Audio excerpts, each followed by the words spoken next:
Hello, everyone, and welcome to Torch Sports. We start tonight with the Orange Zone crew, consisting of Sophie Starkey, Luke Lamery, and I'm your host, Luke Atala. And if something looks different, it's probably because it is. We're a man down without Jackson Schock today, but nonetheless, we have a great show lined up for you, so let's jump right in. The Tennessee Vols traveled up to Lexington this week for a top 15 rivalry rematch against the Kentucky Wildcats. The Volunteers came into this matchup looking to atone for what happened last time when these two teams faced off earlier this season. And let's just say that Kentucky picked up right where they left off, as almost half of their points came from beyond the arc. However, the Vols battled through. It was a very physical game, but it's very hard to win games if the other team is shooting the rock as well as the Kentucky Wildcats did in this one, as you see here. In this next play, you see Tennessee almost forces a turnover. However, Kentucky turns it in to another three from beyond the arc. They were money in the three-pointers in this one. You couldn't stop them. And they couldn't. And this series right here, I think, sums up the game perfectly. Missed mid-range from Gainey, transition, kicks it out to the corner. Trent Noah just drills another tray. Next possession, they got another defensive stop, and it's the same man, Trent Noah. I talked about him a little bit last time we did these highlights. Drains another one. But Igor Milicic will not stand for it, says anything you can do, I can do just as well, even better, and drills the first Tennessee three of the game for the Vols. The Vols ended up battling back and ended up getting the lead late in the second half thanks to Zakai Ziegler making some magic happen at the rim. Unfortunately, it would not be enough as Kobe Brea drills another three for Kentucky and sends the Vols packing home back to Knoxville. Now, as we take a look at these post-game stats, something that stands out to me immediately is the three-point shooting percentage for both of these teams. Kentucky's being much higher than Tennessee's. Now, Luke, when you look at these stats and the game as a whole, what's your biggest takeaway as to why the Vols didn't come away with this one? Well, if you look at the stats, look, sure, the shooting was terrible. Well, the three-point shooting was terrible. Yes. You know, but if you look at the field goal percentage, it's not bad. So I'm not going to necessarily look at that. I'm going to look at the box score. What's going on with the box score is that we're starting to spread these points around a little bit, and that's not a bad thing. But what happens is when we don't have somebody that's consistently making these shots, putting up the high point number, you start to spread it around. Great, that's plan B. Okay, so what do you do then? All of a sudden, you've got three guys in double digits. You know, Kentucky, we had Zakai Ziegler with 13. We had Lanier with 15. And then Milicic had 19. That's all great, but nobody is there putting up a consistent high number. And you start to spread those numbers around a little bit. That's great, but you're not getting the same amount. You're not getting the same amount of production. And so you need somebody in there that's going to have a takeover. That's going to have that big game, that pop. All of a sudden, you're shooting lights out. You can't stop them, like Brea was doing for Kentucky. He was absolutely laying it in. We don't have that, but we have that spread. We need somebody to take over. Yeah, you mentioned conversely, Kentucky had a lot of guys who were lighting up that scoreboard, especially from beyond the arc. And a funny statistic that I saw when I was looking at the box score for this game is you compare last game against Kentucky to this game against Kentucky. They shot an even 50% from both the field and three in both matchups. I don't know if that's ever happened before in a series, that's home and away crazy. series, but that's a pretty impressive stat for Kentucky. But you mentioned also spreading the stats out. Well, they had two true freshmen, Travis Perry and Trent Noah. Was he talked about last time who had 2 points per game, and you started trashing him a little bit? Huh? I trashed Trent Noah a little bit last time, but Interesting. they combined for 19 points. These two true freshmen combined for 19 points. He did. I must have lit a fire under him, but the offense as a whole for Kentucky was just really working well, and they were playing as a cohesive unit. And they just outplayed the Vols because I don't necessarily think Tennessee played a bad game. That's what I'm saying. That's exactly what I'm saying. We just got outplayed by Kentucky's offense. The three-point shooting was terrible, but the rest of it was fine. Yeah. The rest of it was fine. The stats were pretty even. Yeah. Yeah, we're talking about consistency here, and I agree with you. It would be so great if we had that one person each game have a breakout, lights-out performance. And it was Chaz for a while, but then he kind of fell off. But what has been consistent are the performances by Zakai Ziegler and Igor Milicic Jr. In the Kentucky game, Ziegler had 17 points, 6 assists. Igor Milicic Jr. was close behind with 16 points and 9 rebounds.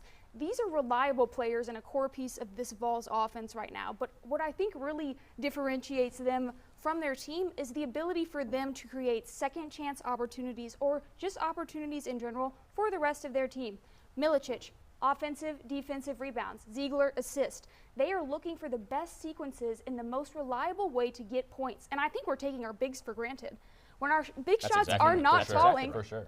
We cannot forget we have Felix, we have Cade, and Igor. Igor's been putting up 16 to 21 points in the last 3 games. He's tall. He's a shooter, but he's tall down there. And Felix is taller and more 6'11", yeah. aggressive Oh, than yeah.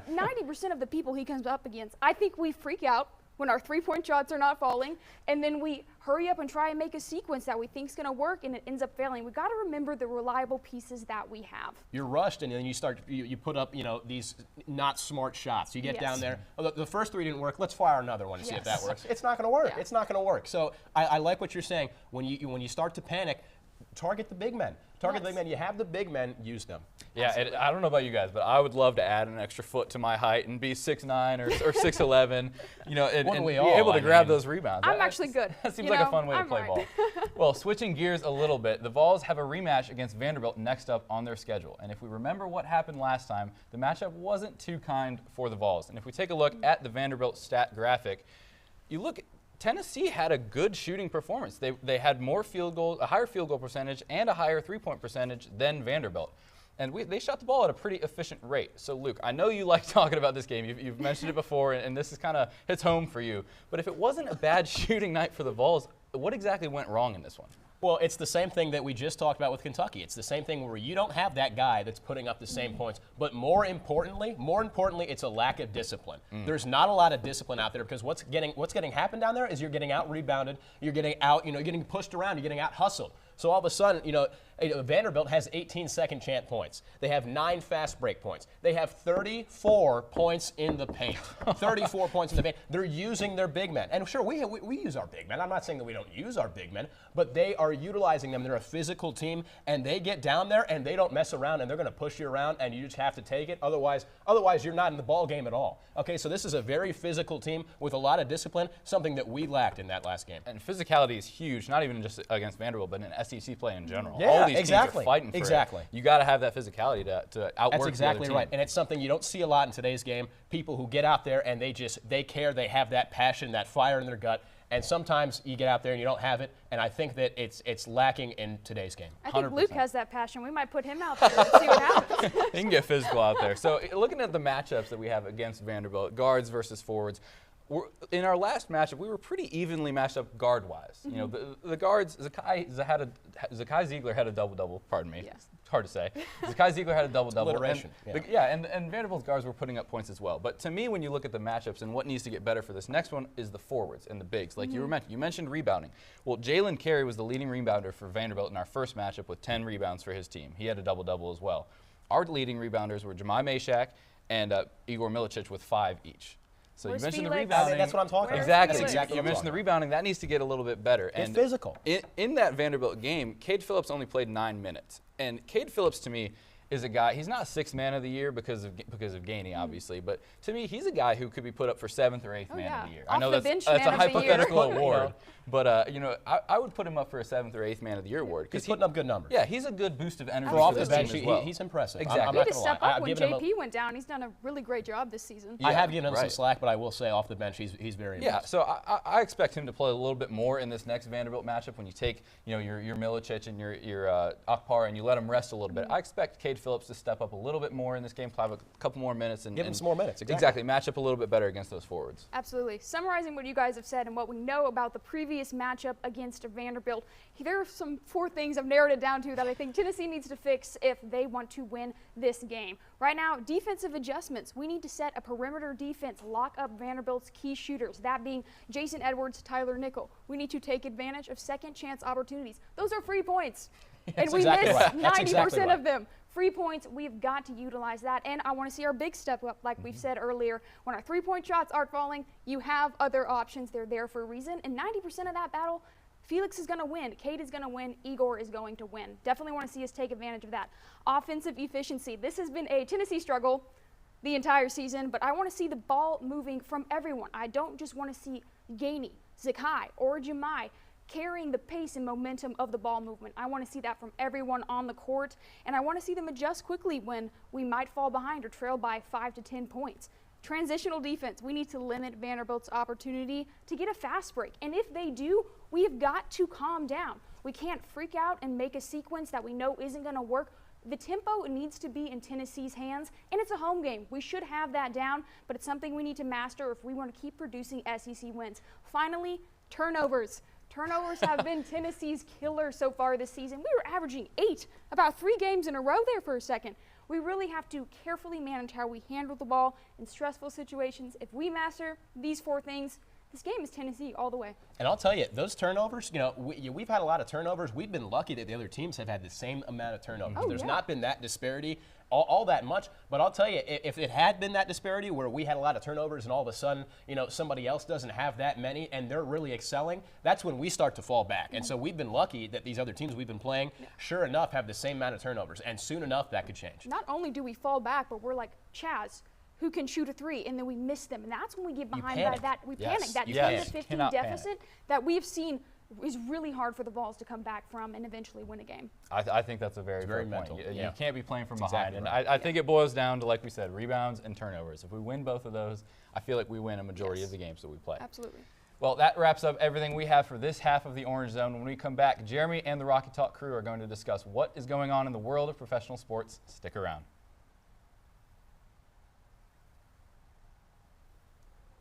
Whether it's our stories, the warmth of our laugh, or our family's secret sauce, we all bring something different to the table. So make some space. The power of connection is waiting right outside your comfort zone. Learn how you can help strengthen your community at belongingbeginswithus.org/teamup.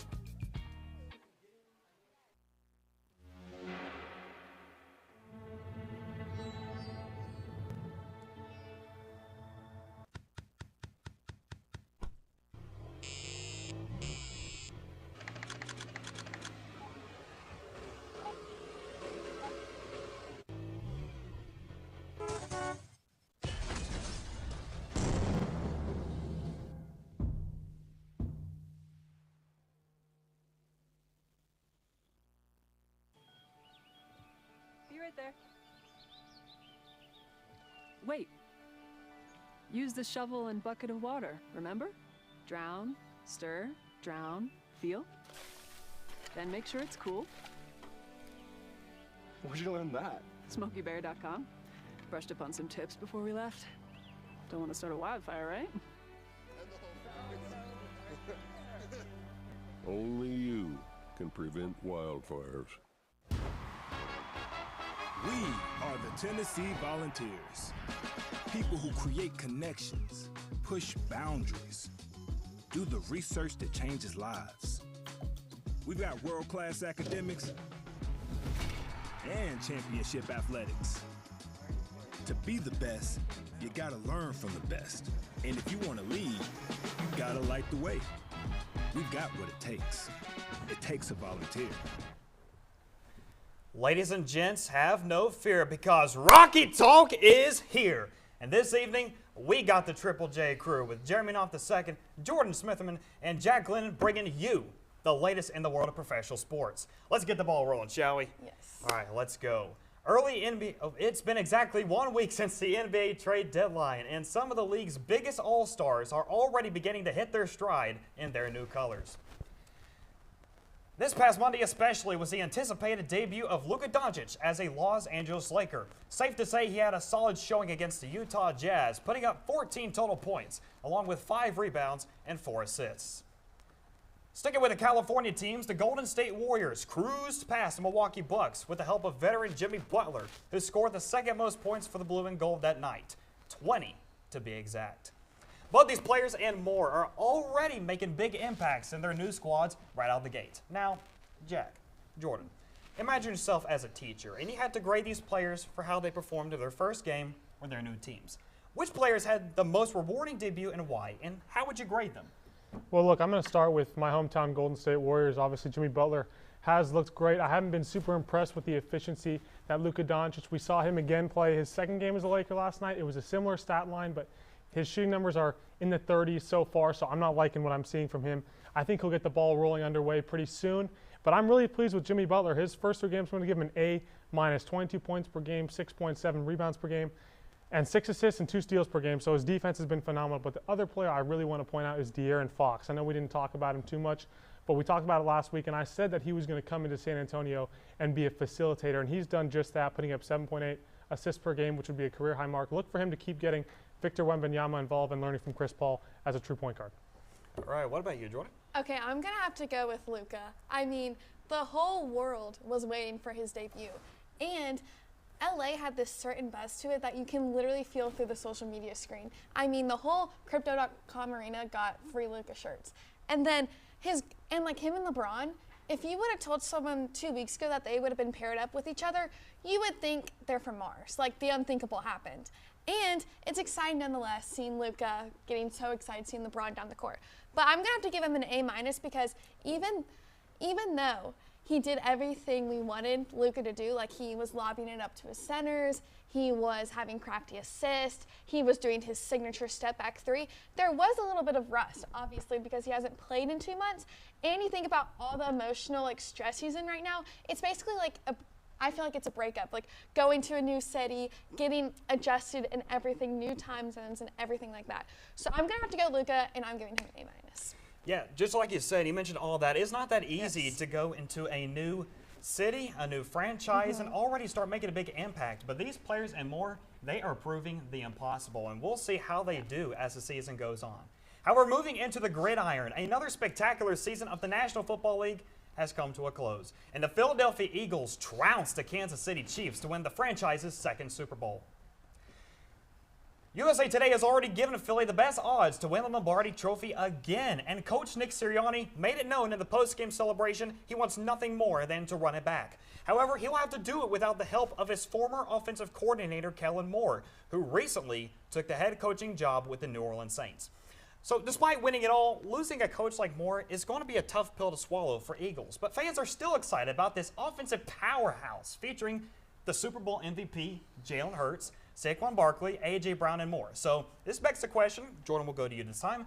Does Philadelphia still have a legitimate shot to walk out of Santa Clara, California with more hardware? Why so or why not? For sure. I mean, this Eagles team only has 4 players that are not under contract. That's Josh Sweat, their starting linebacker, outside linebacker, Mekhi Becton, starting right guard, Brandon Graham, defensive end, who's been with Philly for 15 years, and then you have Zach Bond, who's a starting linebacker, who had an interception in the Super Bowl.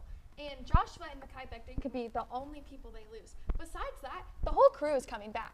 And honestly, with the amount of talent that Philadelphia has on their roster, I don't think the offensive coordinator is going to be a problem, because I feel like anyone can go and make something good out of that. I mean, maybe I'm proven wrong, and maybe we'll see next year that the offense is not as good.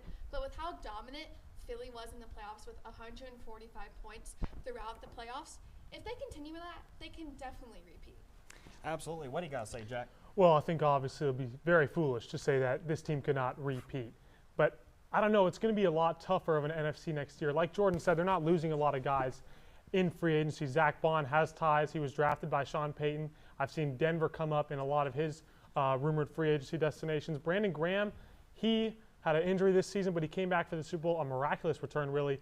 But he's getting old. I think he'll either return or retire. I don't think he's going to be going anywhere. And Josh Sweat, like Jordan said, had a huge game in that Super Bowl. We'll see where he goes, if he gets paid or if he sticks around in Philadelphia to try and win another Super Bowl. But, yeah, I mean, this NFC next year, the Lions are going to be back. I'm not giving up on Jared Goff. I'm not giving up, certainly, on Dan Campbell.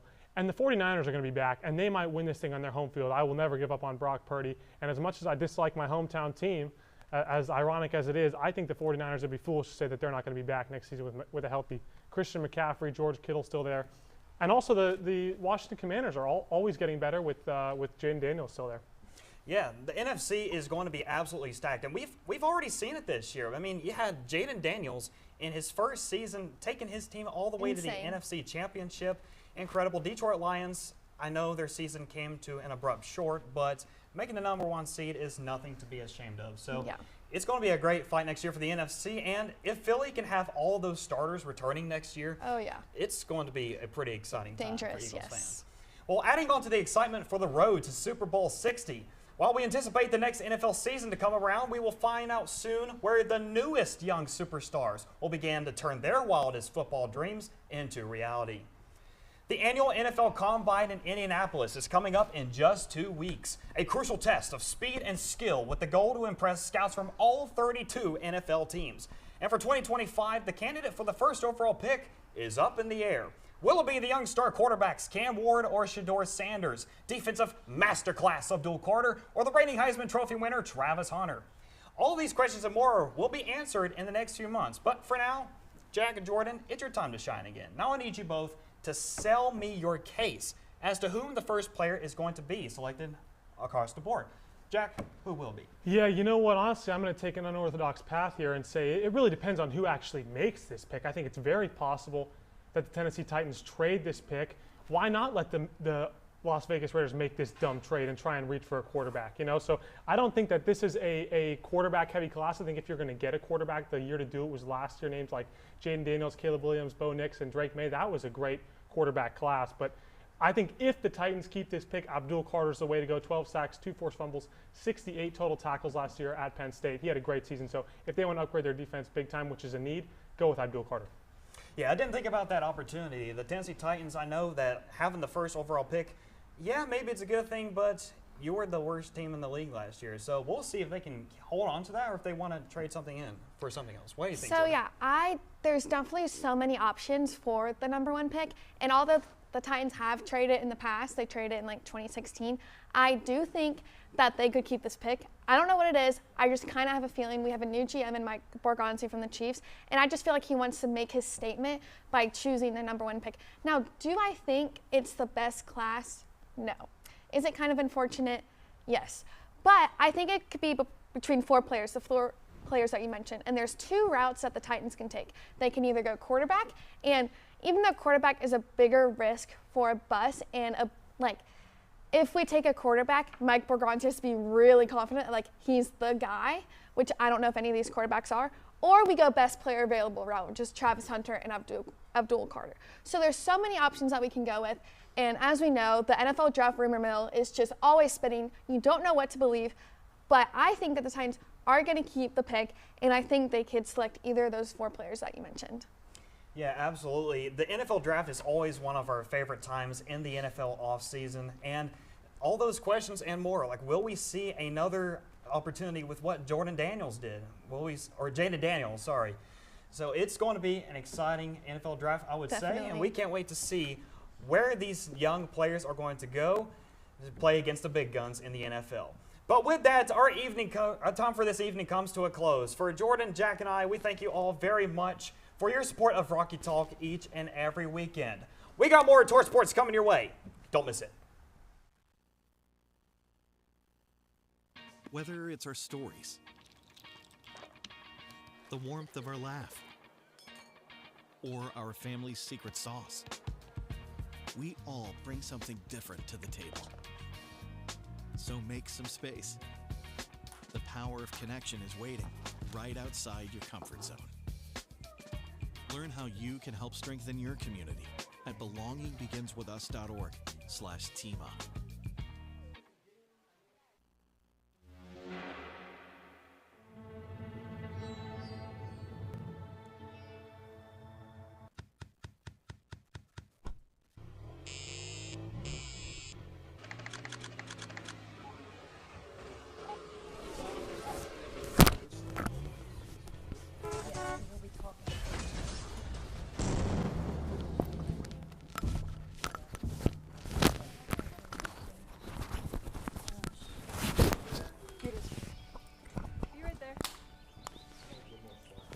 Is this upside down?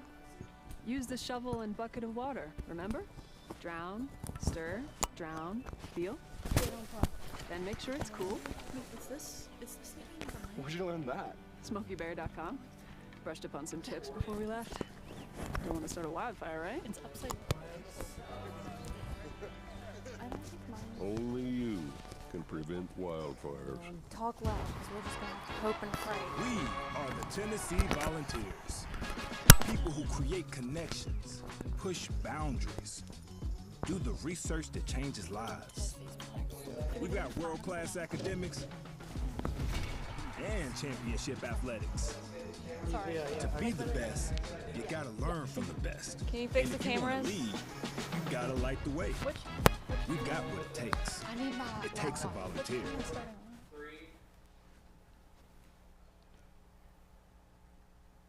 Hello, everyone, and welcome to the Summit. I'm your host, Alexis Ruma, and I'm joined by Alexi Cowan, Lauren Edwards, and Alex Carpenter. We've got a lot to cover with the latest on the Lady Vols teams, so without further ado, let's jump right in. Let's start with Lady Vols basketball and their huge win against UConn. Heading into last Thursday's game, Tennessee had lost 3 of their last 4 matchups. However, they bounced back in a big way, defeating the number 5 ranked Huskies 80-76. This was Tennessee's first win against UConn since 2007, and head coach Kim Caldwell, in her first season, stated after the game that this was a level of play she knew they could achieve and that it felt really good to get that win. So, what does this performance against UConn tell you about the Lady Vols' potential moving forward? Well, I mean, being at the game and just getting to witness such an opportunity for this team was it was breathtaking. You look at what this meant for the fan base. When that final buzzer sounded, fans were rejoicing. Old people are normally the demographic of the Lady Vols. They were standing the entire second half. They were embracing each other. There were hugs all around. The event staff, many remnants of that old Pat Summitt era, were just so overfilled with joy to get back at this once great rivalry of college basketball. And it just means so much for this program, and you could see it on their faces. You saw the players celebrating, just dancing off the court. It was a wonderful moment and a breakthrough moment for Kim Caldwell. Definitely. I love how you mentioned the emotional aspect because that was definitely the most prevalent thing I felt. Alexis, it shows that they can do it. We've kind of questioned, can we beat a top 5 team? I think they're number 7 right now. Can we beat a top 10 team? Because, you know, we've struggled with LSU, even like the Vanderbilt deal where they were unranked. We were like, can we even do it? But we proved that night we can if it's emotionally, if we're emotionally ready. You know what I mean? Yeah. So I'm just hoping to see that as we go further into, you know, the unranked teams. So I'm hoping for us to maybe use this win to propel us forward. Yeah, I totally agree. I definitely think that this game brought confidence to our Lady Vols. You know, I think that going forward, they're going to have so much confidence in what they can do and their abilities and how they can win, because UConn is a great team. So the fact that we beat them, I think that shows a lot about our Lady Vols. And it came on the night after Pat Summitt got her 1,000th win and on the court named in her honor. Truly unbelievable. Yes, again, so much emotion. And last week on the show, we were talking about how we didn't want to see as much individual performance in a game versus UConn. And we had 4 players with double-digit scores. So I think I was personally just really excited to see that after talking about that. Now let me be a devil's advocate here. Paige Beckers did not have a good night. Nope. So I think it could have been a very different story if Paige Beckers did have a good night. I don't remember, she was 5 of 16 of her field goals. She had an awful night. Yes. So this doesn't mean that we're a better team than them. This could be an off night. It's a testament that her system is working. Kim Caldwell's system of 5 in, 5 out, it works. And we saw it outclass such a powerful UConn team. And they had their freshman, Sarah Strong, go out there and score, I think, 21 points or so. But that team is deep, and that team will go deep in the tournament. And hopefully this is just a testament to what Kim Caldwell is building. And think about what this win's going to do for recruiting.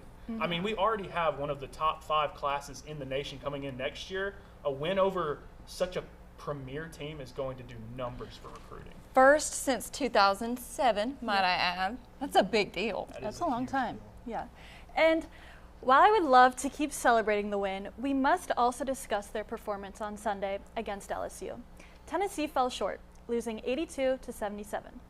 A couple takeaways from this game are that 1, they struggled to take an early lead, an ongoing issue, and 2, they need to play a full 4 quarters. This team cannot afford to let up at the very end.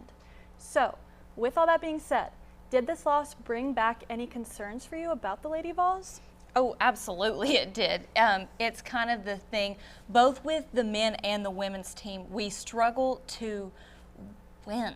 I mean, it's by 5 points, though. It's always the struggle by 5 points. We're never getting losses by 20, 25, except men against Florida. That's not my case to talk about. But it's just if we could have one more push on the gas pedal, one more shot, one more foul shot made. Don't get me started on our foul shots. One more defensive play, one more steal.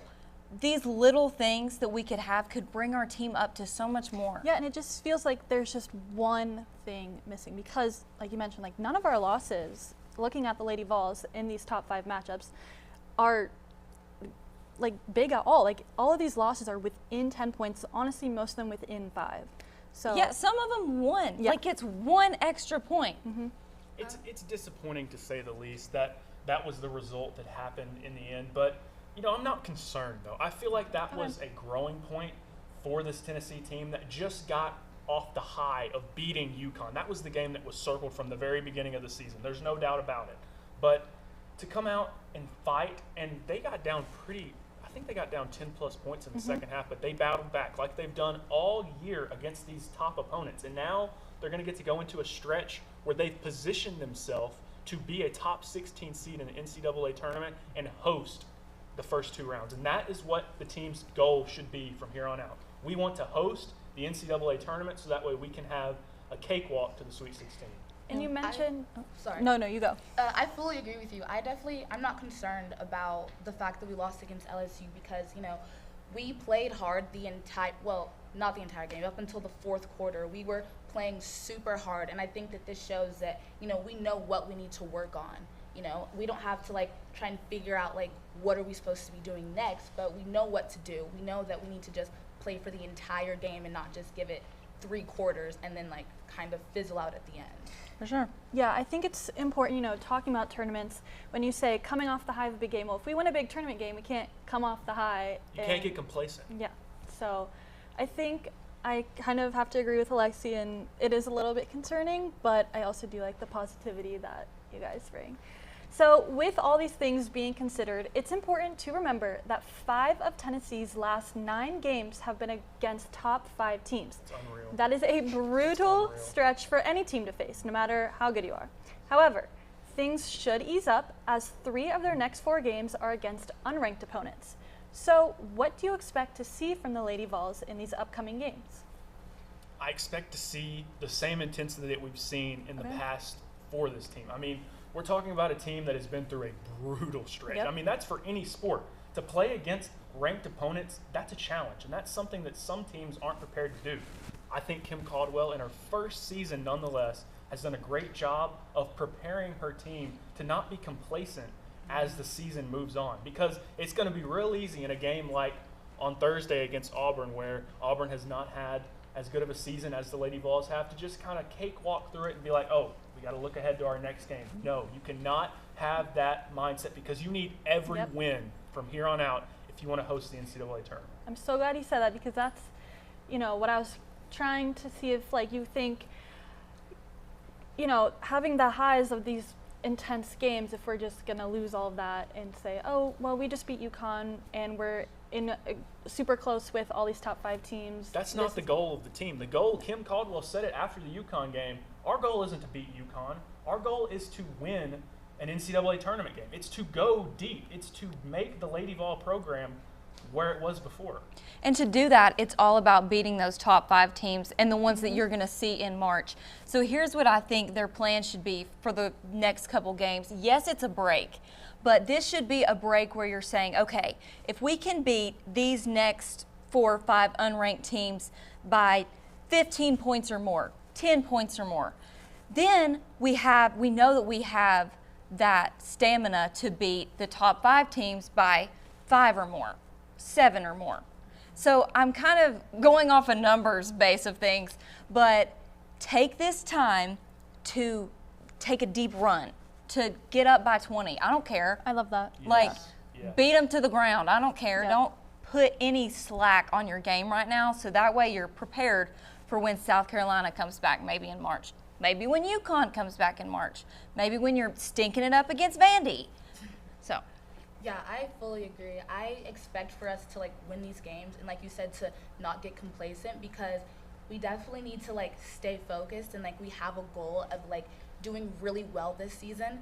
And I just feel as though that we need to just play hard all throughout the game, not underestimate the competition, because honestly, you never really know. I personally feel like UConn underestimated us. I don't think they thought that we were gonna be as good as we were. We underestimated Vanderbilt. Yep. Agree. So agree. Yeah, and I'm just, honestly though, I think it'll be a good break physically wise. You know, this is just You a get lot some for- rest. Yeah.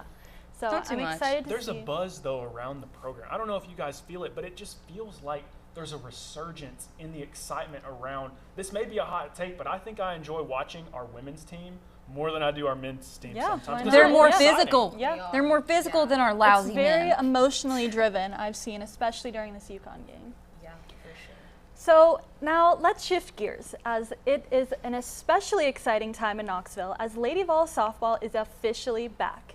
Tennessee enters the season ranked number 6 in the polls. However, their season opener was a tough one, falling to Nebraska 7-1.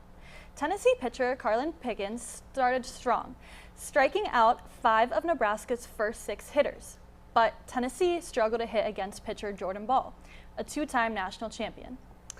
Now, with looking at this graphic, they bounced back impressive, winning their next five games over the weekend by impressive margins as seen on this graphic. While keeping in mind how early into the season we are, I'd love to hear everyone's thoughts on this team so far. Now, I know that first loss was a disappointing loss, but that was the same night that the Tennessee Lady Vols basketball team beat UConn. So I'm just going to chalk it up to, you know, they gave the Lady Vols basketball team all of their effort and said, hey, you guys go beat UConn, we'll take one for the team. Because You can't have it all. So Yeah. I'm thinking, don't worry about that first loss. There's a lot of softball left to be played, and Carlin Pickens didn't have a great first outing, but you know, she's a stud. She's proven she's a stud all the way through, and she's going to bounce back. And I want to take a moment just to shout out a freshman, Erin Newell, in her first start at Tennessee threw a no-hitter. I know it was against Bethune-Cookman, but a no-hitter is unbelievable. It's a big deal. In her debut. To go, and it was a 5-inning no-hitter because they were beating them so badly. But she's one of 2 people in Tennessee history to throw a no-hitter, joining Monica Abbott, who I believe is one of the most prestigious Tennessee softball players. I'm really glad you brought that up, giving them the recognition they deserve. Well, I think it's pretty impressive that going our first weekend 5-1. I mean, after we've lost basically all our hitters, Malloy, West, we lost our pitcher Gottschall, Katoyanopoulos, Pooney, like we lost so many. And so I'm happy with it. I have no concerns, which is too early in the season to tell anyways, but no concerns here. Yeah, I'm really looking forward to this upcoming season. I mean, the head coach Karen Weekly said that like the freshmen did really good.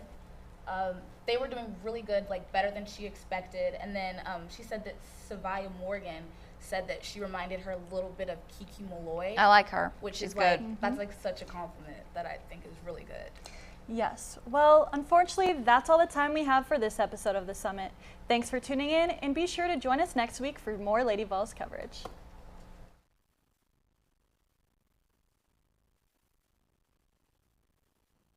Whether it's our stories, the warmth of our laugh, or our family's secret sauce, we all bring something different to the table. So make some space. The power of connection is waiting right outside your comfort zone. Learn how you can help strengthen your community at belongingbeginswithus.org/teamup.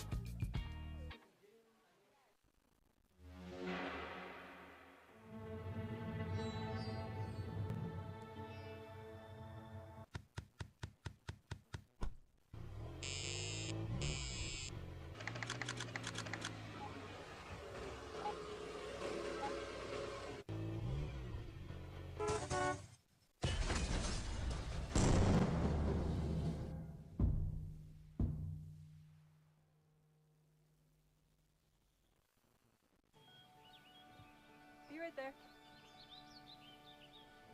Wait. Use the shovel and bucket of water, remember? Drown, stir, drown, feel. Then make sure it's cool. Where'd you learn that? SmokeyBear.com. Brushed up on some tips before we left. Don't want to start a wildfire, right? Only you can prevent wildfires. We are the Tennessee Volunteers. People who create connections, push boundaries, do the research that changes lives. We've got world-class academics and championship athletics. To be the best, you gotta learn from the best. And if you want to lead, you gotta light the way. We've got what it takes. It takes a volunteer.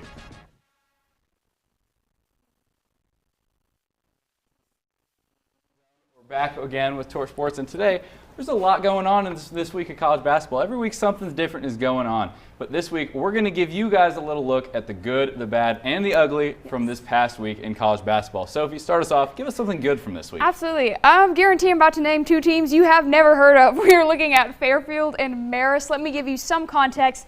We are tied 56-56 in the last seconds of this game. Marist has the opportunity to win, but at the last minute, the has a 70-point buzzer beater. So Marist had the opportunity. They had 2 foul shots, and they missed both of them. So that was Fairfield's Dion Perry coming in with a 70-feet buzzer beater. I've seen a couple in my day. I've seen a couple. None have been half court or longer. The accuracy, he couldn't do that again if he tried. That's a heat. There's some good basketball for you. You think you can throw a basketball 70 feet? I think I can throw it. I can bet you it sure is not going in. I'm going to tell you that right now. Small target from 70 feet. Well, I had the bad for this week, and we're going to look at a front runner for Player of the Year in the men's college basketball scene, Cooper Flagg. Duke was taking on Clemson, 20 seconds left in the game, and Flagg's the guy you want to have the ball. So they draw him up a play. He's driving to the hoop, and oh my God, let's add a Looney Tunes sound effect to that when he slips, travels. And Duke ends up losing that game. Let's take a look at this replay. He's driving down to the hoop. There we go. Driving down to the hoop. Just feet go out from under him. Must have been wet. Maybe he slipped a little bit. But that's an unfortunate situation for the front runner for Player of the Year. Definitely a Looney Tunes moment. I'm glad you pointed that out. I was looking for a banana on the court, but I couldn't find one. So, Luke, give us your ugly this week. Oh, yeah. Let's take a look at this game. You know, this was one you haven't heard of either. I'm going to guarantee you. It's Southern Louisiana and Houston Christian driving down the court. Oh, my goodness. He gets absolutely smothered. Woo! Oh, that looks like me out there, Luke. Is that me out there? I don't think you're quite that good. Have you ever seen 2K when they do that little graphic at it? That's a 2K animation exactly right like there. that. DeAndre Took Samuels. it right out of his hand. DeAndre Samuels. Thank you for filling in. He knows the name, DeAndre Samuels. That's a name you want to remember because that's one heck of a block. Well, this was a short and sweet Orange Zone 2 this week, and that is all the time we have for you today on Torch Sports. If you're itching for more Torch Sports content, head over to our Instagram and TikTok at Torch Sports UTK or our Twitter at Torch Sports _UTK. Thank you so much for watching. We'll see you right back here next week. Thank you for demonstrating. Why did you demonstrate